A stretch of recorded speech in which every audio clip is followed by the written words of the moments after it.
ಯಾರು? ಇದು ಭಾರತಿ ಮನೆ ತಾನೆ? ಹೌದು, ನೀವ್ಯಾರು? ನಾನು ತಹಸೀಲ್ದಾರ್. ಬನ್ನಿ, ಬಂದಿದ್ದಾರೆ. ನಮಸ್ಕಾರ ಸರ್. ನಮಸ್ಕಾರ. ನಿಮ್ಮ ಮಗಳು ಭಾರತಿಯಲ್ಲಿ? ಅವಳಿಗೆ ಹುಷಾರಿಲ್ಲ ಸರ್, ಒಳಗೆ ಮಲಗಿದ್ದಾಳೆ. ನೋಡ್ರಿ, ನೀವು ಸುಳ್ಳು ಹೇಳ್ಬೇಡ್ರಿ. ನನಗೆ ಎಲ್ಲ ವಿಷಯ ತಿಳಿದಿದೆ.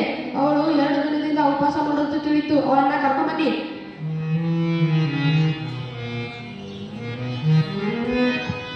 ನಮಸ್ಕಾರ ಸರ್. ನಮಸ್ಕಾರ ಅಮ್ಮ ಭಾರತಿ. ನೀನು ನಮ್ಮ ಊರಿನ ಹೆಮ್ಮೆ ಮಗಳು. ನೀನು ಶೌಚಾಲಯಕ್ಕೋಸ್ಕರ 2 ದಿನದಿಂದ ಉಪವಾಸ ಮಾಡೋದು ತಿಳಿತು. ಅದಕ್ಕೆ ಸರ್ಕಾರದಿಂದ ಹಣ ಬಿಡುಗಡೆಯಾಗಿದೆ. ಚಕ್ಕೊಡ್ರಿ. ಹಿಡಿ ಅಮ್ಮ ಭಾರತಿ. ಈಗ ನೀನು ನೆಮ್ಮದಿಯಿಂದ